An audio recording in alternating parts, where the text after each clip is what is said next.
जय हिंद दोस्तों, सियारामी learning platform पे आपका स्वागत है। आज हम पढ़ेंगे नया चैप्टर सांप्रदायिकता। सांप्रदायिकता का उदय कैसे हुआ और उसका विकास कैसे हुआ भारत में। तो देखते हैं हम कैसे विकास हुआ और कैसे इसका उदय हुआ। तो सबसे पहले देख लेते हैं उदय और विकास दो है। सांप्रदायिकता को समझने के लिए सबसे पहले हमें क्या समझना जरूरी है? धर्म को समझना जरूरी है, क्योंकि सांप्रदायिकता में जो है वो धर्म इन्वॉल्व है। बिना धर्म के सांप्रदायिकता हो ही नहीं सकता। तो सबसे पहले देखते हैं धर्म के बारे में। और धर्म को जानने से पहले एक चीज ये जान लो, रूस और अमेरिका ये दो महाशक्ति हुआ करती थी। हम जानते होंगे जब हमारा भारत देश आजाद हुआ था, ये दो महाशक्ति थी। भारत हमारा यहाँ पर था। कहने का अर्थ ये है कि भारत किसके साइड जाए, रूस के साइड जाए या अमेरिका के साइड जाए। दो महाशक्तियाँ थी, इधर जाए या इधर जाए। अगर अमेरिका की तरफ जाता है तो रूस नाराज होगा, वो भी महाशक्ति है। अगर रूस की तरफ जा रहे हैं तो अमेरिका होता है नाराज। तो इसके लिए भारत क्या करता है, ये अलग अपनी एक नीति अपनाता है, गुट निरपेक्ष की नीति। कौन सी? गुट निरपेक्ष। गुट निरपेक्ष। गुट का क्या मतलब होता है? पक्ष हो गया, एक एक वर्ग हो गया। जैसे ये अमेरिका अलग अलग गुट हो गए। और निरपेक्ष का मतलब क्या होता है? निरपेक्ष का अर्थ क्या होता है? अलग अलग। ठीक है, इनके गुटों से अलग रहना। न तो ये अमेरिका के पास गया, न तो रूस के पास गया। ये इन लोगों से अलग रहा, एकदम तटस्थ रहा कि मुझे किसी के साइड नहीं जाना है, मुझे दोनों से लाभ लेना है, मुझे किसी से जो है कि बुराई नहीं चाहिए। अब ये मैं इसलिए आपको बता रहा हूँ, पता है किस लिए? हटा दे इसको। इसलिए बता रहा हूँ, आप देखेंगे, आप अगर इतिहास के स्टूडेंट हैं, पॉलिटी के स्टूडेंट हैं, तो आप धर्म को जो है कि कभी लेकर नहीं पढ़ेंगे। मैं इसके लिए यहाँ पर इसको बता रहा हूँ। आप भारत जैसे ना गुट निरपेक्ष बन के रहा, आप ऐसे स्टूडेंट हो हिस्ट्री के, पॉलिटी के, तो आप एकदम तटस्थ होकर जो है कि पढ़ो कि अब कहीं धर्म आता है, कहीं कुछ आता है, तो उसको आप निगलेक्ट करेंगे, आप उसको ज़्यादा सोचेंगे नहीं भारत की तरह। तो चलते हैं फिर टॉपिक पे। सबसे पहले देखते हैं धर्म। धर्म क्या होता है? धर्म तो बहुत विस्तृत है, इसको समझना बहुत मुश्किल है, लेकिन अपने समझने के थोड़ा सा समझ लेते हैं कि धर्म क्या होता है। तो धर्म का देखो यहाँ पर दिया है सामान्य शब्दों में। क्या दिया है? धर्म का जो क्या होता है, कर्तव्य, अहिंसा, न्याय और सदाचरण। ये सारी चीजें क्या होती है? धर्म में इन्वॉल्व होती है। जिसके अंदर कर्तव्य हो, किसी चीज को करने का कर्तव्य हो, अहिंसा हो, जिसमें हिंसा ना हो। अब देखो कोई बाबा होता है, उसको क्रोध नहीं आता। जो सच्चे जो योगी बाबा होते हैं, उनको देखो क्रोध नहीं आता, एकदम शांत रहते हैं, मुस्कुराते रहते हैं। तो अहिंसा हो, न्याय करने की क्षमता हो, जैसे कि कोई एक संस्था बना गया कोई धर्म, ठीक है, उसमें क्या है कि न्याय करने की एक जो है कि संस्था बनाई गई है कि उसमें इस हिसाब से जो है कि अगर कोई गलत करता है उसको इस हिसाब से उसको न्याय दिया जाएगा। उसके अलावा सदाचरण, आपका आचरण अच्छा हो अगर किसी धर्म में। तो धर्म क्या है एक, ये मैं क्यों समझाऊँ, क्योंकि ये सारी चीज़ें कब होंगी, ये सारी चीज़ें कब आएगी? जब कोई इसी ये कम से कम कहीं तो कहीं एक रीति होगा ना, कहीं ना कहीं क्या होगा, एक वो रीति नहीं तो ऐसे लिखा जाएगा, रीति होगा या रिवाज होगा। धर्म क्या है? एक रीति या रिवाज है। कोई एक रीति रिवाज है, उसको हम फॉलो करते हैं। जिस जो है कि रीति को हम फॉलो करते हैं, उसका एक नाम दे दिए है, हिंदू धर्म, मुस्लिम धर्म, सिख धर्म, ईसाई धर्म, पारसी धर्म। तो इसमें देखो, इसमें बता रहा है आपको, ये एक परंपरा है। इसको मानने वाले का जो समूह होता है वो क्या कहलाता है? धर्म कहलाता है। और धर्म क्या करता है? मानव को मानव बनाता है। कहने का अर्थ ये है, धर्म में जैसे मैंने बताया सदाचरण होता है, कर्तव्य परायण होते हैं। ये सब सारी चीज़ें जब आ जाती है किसी मानव के अंदर, वही मानव क्या होता है? एक अच्छा मानव बन के निकलता है समाज में। अगर नहीं है तो जानवर की तरह रहेगा। अब धर्म जरूरी है कि नहीं जरूरी है? नहीं तो जानवर में और मानव में क्या अंतर रह जाएगा? अगर जिसके अंदर सदाचरण ना हो, कर्तव्य ना हो, न्याय करने की शक्ति ना हो, न्याय के हिसाब से चलता ना हो, तो पशु ही हो गया। इसलिए धर्म क्या है? बहुत जरूरी है मानव को मानव बनाने के लिए। कितना धर्म था इतना समझ में आया?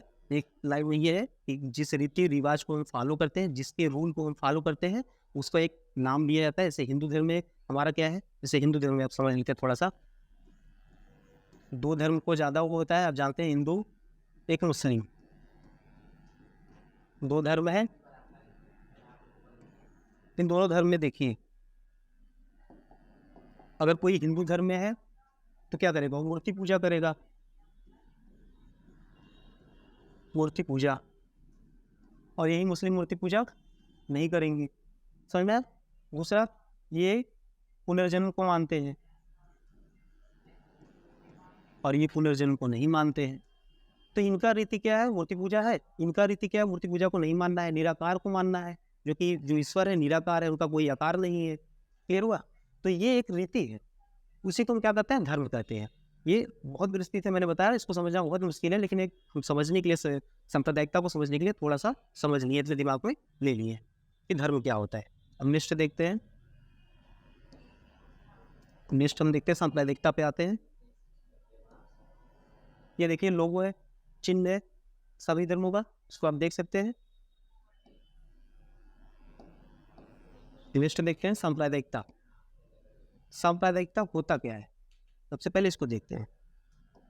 तो देखिए इसमें क्या दिया है परिभाषा इसका, धार्मिक समुदाय। धार्मिक का आपको क्लियर हो गया, धर्म से रिलेटेड जो होगा, जो रीति रिवाज को जो फॉलो करेगा, जिस क्षेत्र उसमें रहेगा। अगर हिंदू धर्म का फॉलो करता है तो हिंदू धर्म में रहेगा, मुस्लिम का तो मुस्लिम, सिख रहेगा तो सिख का, ईसाई का वो रीति रहेगी, उस रीति को फॉलो करेंगे। रीति का मतलब समझ में आया, रिवाज मतलब समझ में आया ना, कि मूर्ति पूजा, कोई मूर्ति पूजा नहीं करता है, कोई आत्मा को मानता है, कोई आत्मा को नहीं मानता है, किस तरीके से तो रीति होती है, उसको क्या बोलते हैं? धार्मिक समुदाय। अब धर्म जब हो जाता है तो धर्म में कुछ लोग आकर जुड़ जाते हैं। एक जैसे यहाँ पर देखो, दिखा दे रहे हैं आपको, होता क्या है, पहले क्या होता है? धर्म होता है। अब धर्म के बाद क्या हुआ? धार्मिक संगठन हुआ। क्या हुआ? धार्मिक संगठन। जब धर्म हुआ, धर्म एक व्यक्ति से बनेगा नहीं, इसमें कई लोग मिलेंगे। जब कई लोग मिलेंगे तो ये क्या बन जाएगा? संगठन बन जाएगा। क्या बन जाएगा? ये संगठन बन जाएगा। जब तक ये संगठन बन रहा है तब तक तो ठीक है, धार्मिक संगठन बन गया, सबका अपना अपना विचार हो गया। अब ये जब धार्मिक संगठन किस में बदल जाता है? विभेद में बदल जाता है। विभेद का मतलब अंतर हो जाता है कि मेरा जो सांप्रदायिकता जो धर्म है वो बहुत अच्छा है इनके तुलना में, इनका ये है, इनके अंदर ये कमी है, हमारे अंदर ये विशिष्टता है। ये सारी चीज़ें क्या होती है? विभेद उत्पन्न करती है। जब विभेद उत्पन्न होता है तो वहीं पर क्या होता है? सांप्रदायिकता होती है। और सांप्रदायिकता में आप देखते हैं तो क्या हो जाता है? हिंसा इन्वॉल्व हो जाता है। सांप्रदायिकता में क्या होता है? हिंसा इन्वॉल्व हो जाता है कि ये दोनों धर्म में क्या हो जाता है? झगड़ा हो जाता है कि ये मेरा विशेष है, ये आपकी कमियां है, इसमें लड़ भिड़ जाते हैं। तो आते हैं अपने टॉपिक पे, आते हैं, समझते हैं सांप्रदायिकता क्या है। देखो इसमें दिया गया है भिन्नता। धार्मिक समुदाय में भिन्नता, अलग अलग धार्मिक है, जैसे धार्मिक, धर्म ए, धर्म बी, धर्म सी, ये तीन है। कोई भी तीन धर्म हो गया, और भी होते हैं आदि। तो धार्मिक समुदाय में भिन्नता अर्थात किसी धर्म विशेष को महत्व देकर, जैसे ये है, ये अपने को बहुत महत्व दे रहा है कि मेरे धर्म में ये बहुत अच्छाई है, ये अपने धर्म को बहुत महत्व दे रहा है, और बीसी को महत्व नहीं दे रहा है, बीसी को महत्व नहीं दे रहा है कि ये सारी चीज़ें हमारे अंदर है, आपके अंदर ये क्वालिटी नहीं है। तो विभिन्नता आया, अंतर आया, यही क्या होता है? उसके विरुद्ध खड़ा कर देता है, किसी धर्म के विरुद्ध। ये इसके विरुद्ध नहीं खड़ा हो गया ना, इसके क्या हो गया? विरुद्ध हो गया कि हमारे अंदर बहुत अच्छाई है, आपके अंदर, आपके धर्म में बहुत कमियां हैं। ये क्या कहलाता है? आपका संप्रदायवाद कहलाता है। और इसके जो विचार, ये संप्रदायवाद एक देखो विचार ही है, कुछ अलग नहीं है। अब इसमें देखो समाजशास्त्रियों ने जो एक दिया है, समाजशास्त्रियों के अनुसार संप्रदायवाद का क्या जो है कि डेफिनेशन है। तो संप्रदायवाद का अर्थ है धर्म के आधार पर, गठित समुदाय जो अपने आर्थिक, सामाजिक एवं सांस्कृतिक हितों का एक समान एवं दूसरे संप्रदायवाद के धार्मिक अपना प्रतिद्वंदी समझने लगते हैं। कहने का अर्थ ये है, इसमें मैंने आपको पहले समझाया कि ABC अमुक देश, अमुक धर्म, तीन धर्म अमुक हो गए ABC। अब तीनों में क्या है कि अपने अपने जो है कि आर्थिक, पहला आर्थिक, दूसरा सामाजिक और तीसरा सांस्कृतिक। अब आर्थिक के हिसाब से, सामाजिक के हिसाब से, सांस्कृतिक के हिसाब से। सांस्कृतिक का अर्थ ये हो गया, जैसे हमारा क्या है कि जैसे कुछ लोग हैं अपना होली दिवाली मनाते हैं, कुछ लोग ईद मनाते हैं, कुछ लोग बैसाखी मनाते हैं। सबके अपने धर्म के हिसाब से, जो अपने रीति को फॉलो करता है उस धर्म में रहता है, उस धर्म को अपना सांस्कृतिक बनाता है। सामाजिक में अपना वेद पुराण किसी को पढ़ना है, किसी को जो है कि बाइबल पढ़ना है, तो सबका अलग अलग है। तो उसके हिसाब से अगर उनको लगता है, दूसरे धर्म के लोगों को लगता है कि अगर वो ये किताब न पढ़ के दूसरा पढ़ रहे हैं, अगर वो होली दिवाली न मनाकर ईद मना रहे हैं, या ईद न मनाकर होली दिवाली मना रहे हैं, तो ये क्या विभेद उत्पन्न हो गया? हुआ कि नहीं हुआ? उनको आपस में क्या हो, टकराव का एक समय मिल जाता है कि टकराव होगा। अब वो जो टकराव होता है वही प्रतिद्वंदी कहलाता है, प्रतिद्वंद। द्वंद का ही अर्थ होता है झगड़ा करना, झगड़ा होता है। अब जहाँ झगड़ा होता है वहाँ पर क्या होता है, हिंसा होता है।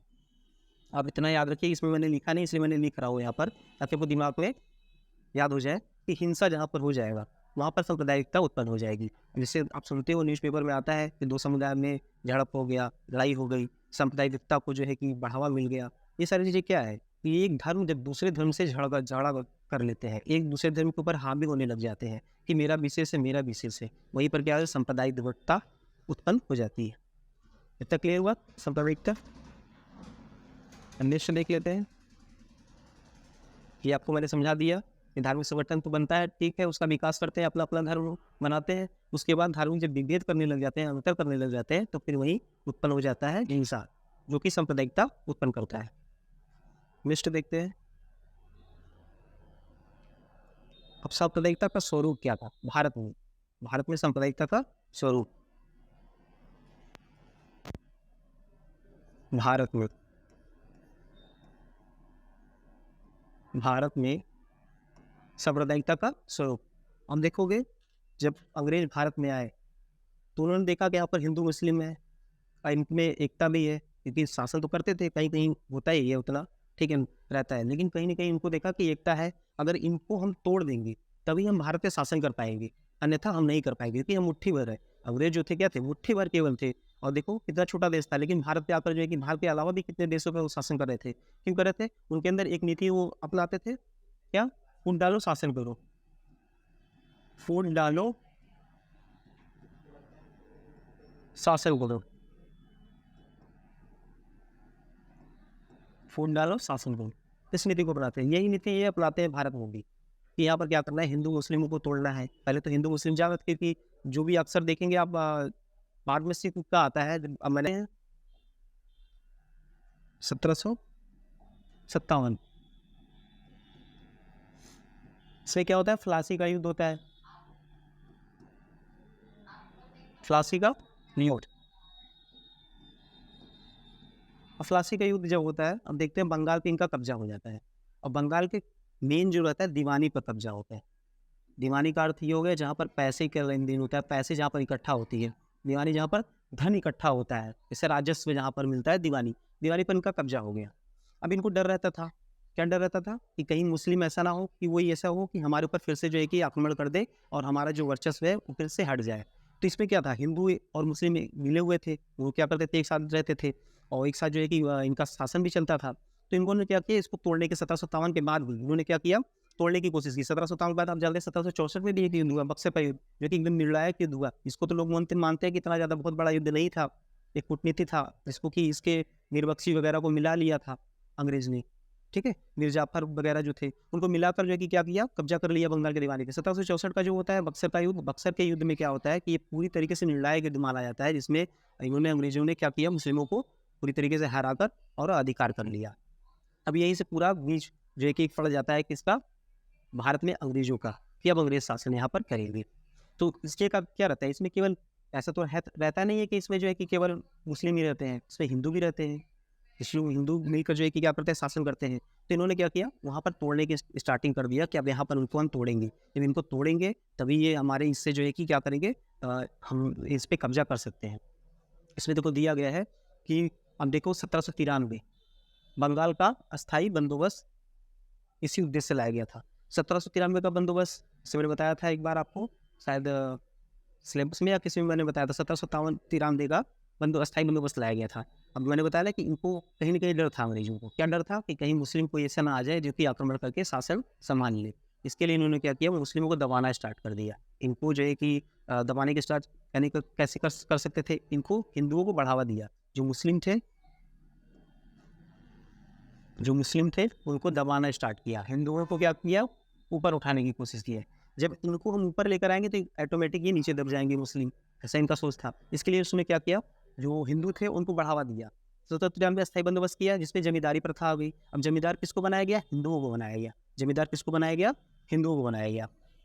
क्या उद्देश्य था, हिंदुओं को ऊपर उठाना। जमींदार में जब हिंदू आ गए, जो किसानी वगैरह थे, जो किसान से छोटे-छोटे किसान वो मुस्लिम उनके अंतर्गत आने लग गए। अब देखेंगे केरल में भी इसीलिए जो है कि एक भूपला विद्रोह होता है, यही कारण था कि इसमें जो है कि जमींदार जो थे हिंदू थे और जो किसान थे मुस्लिम थे। तो ये कहीं न कहीं विद्रोह ये जानबूझ के करवाते थे, जानबूझ के करते थे ताकि सांप्रदायिकता बढ़ते चला जाए भारत में और हम इन पे जो है कि क्या करें, एक जिससे 2 बिंदुओं के झगड़ा में और बंदर का कार्य करें। ठीक है? ये था 1757। लोगों ने बढ़ावा क्यों दिया हिंदुओं को? ताकि मुस्लिमों को दबाया जा सके।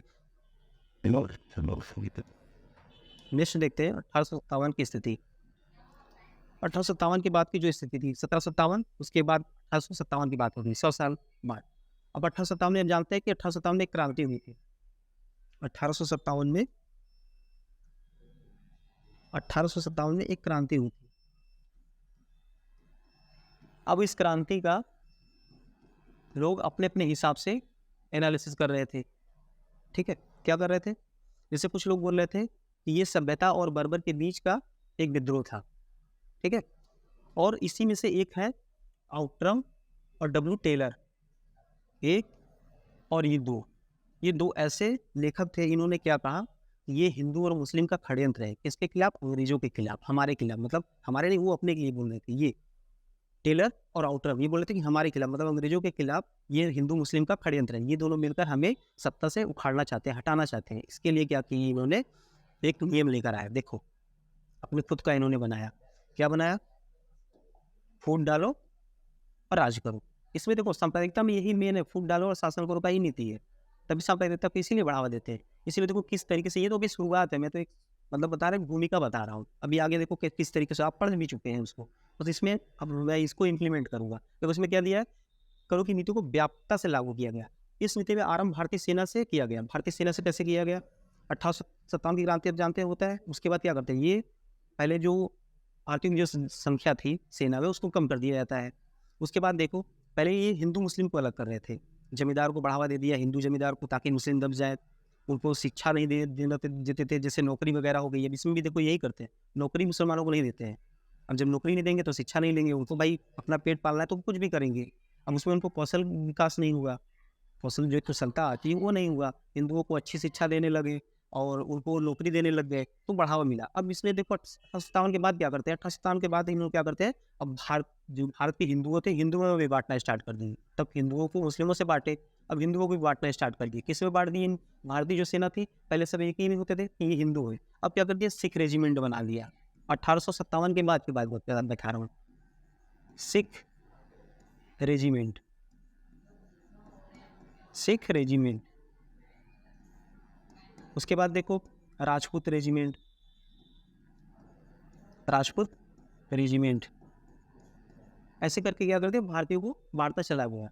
अब कहीं ना कहीं देखो एक सांप्रदायिकता को उत्पन्न हो रहा है कि नहीं हो रहा है? कि अभी वो सोच रहे हैं कि मैं राजपूत हूँ, कोई सोच रहा है मैं सिख हूँ, है कि नहीं?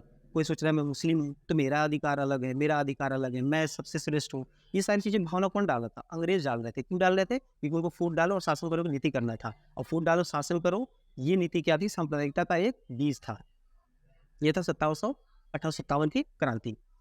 देखो इसमें दिया आपसे ना, क्या हुआ? जाति वर्ग के आधार पर भेद किया जाने लग गया। किसके आधार पर? जाति वर्ग के आधार पर। लिस्ट देखते हैं तो आपको क्लियर हुआ होगा।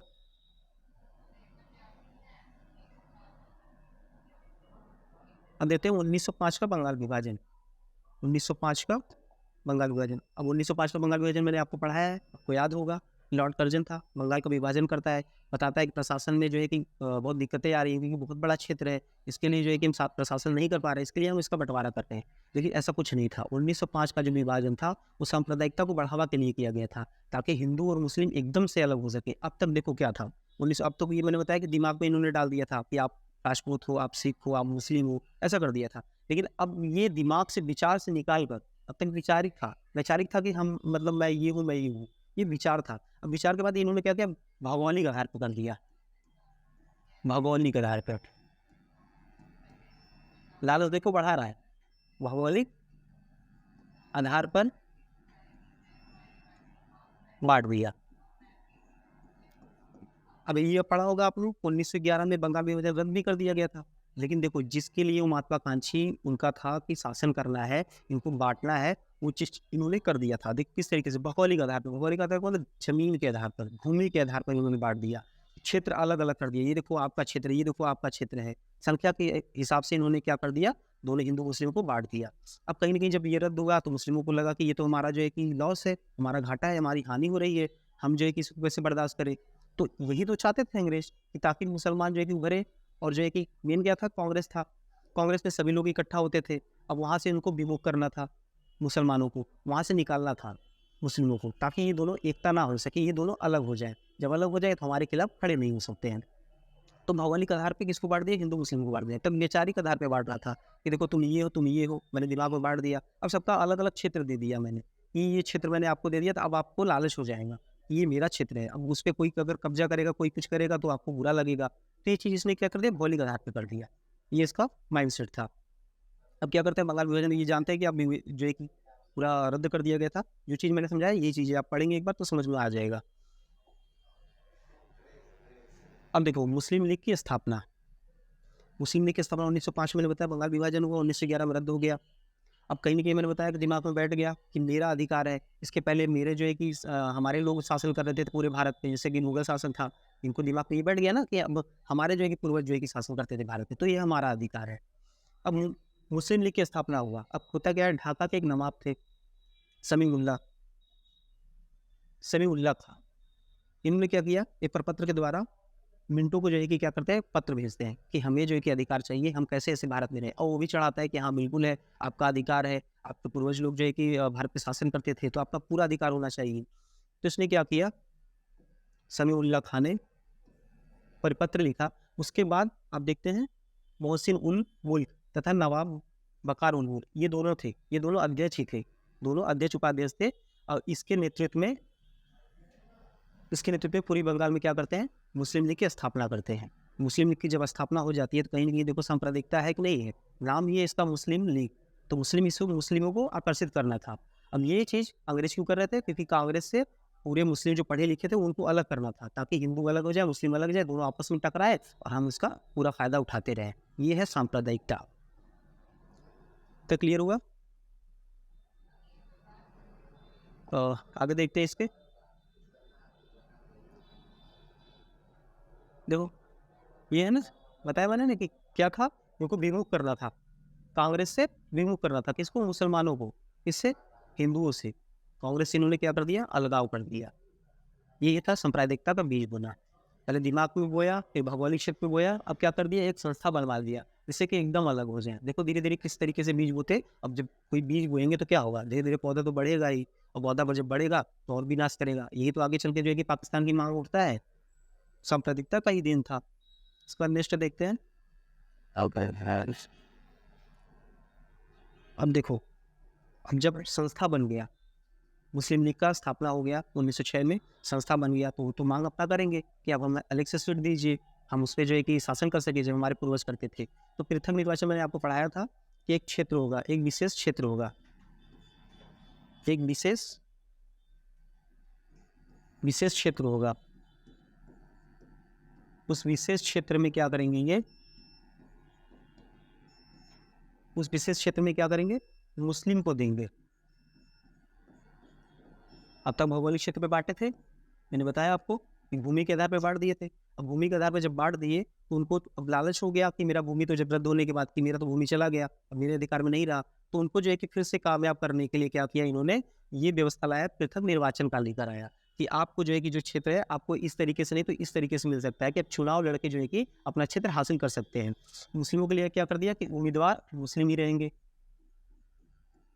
उम्मीदवार जो रहेंगे वो मुस्लिम ही लड़ सकते हैं। एक जो मतदाता होंगे वो भी क्या होंगे, मुसलमान ही होंगे। इसके अलावा हिंदू या सिख कोई पारसी न तो वहाँ पर खड़े हो सकते हैं चुनाव के लिए, न तो वहाँ पर वोट दे सकते हैं। तो ये तो क्या था, पृथक। पृथक का मतलब अलग से, अलग उनको क्या कर दिया, एक निर्वाचन क्षेत्र दे दिया।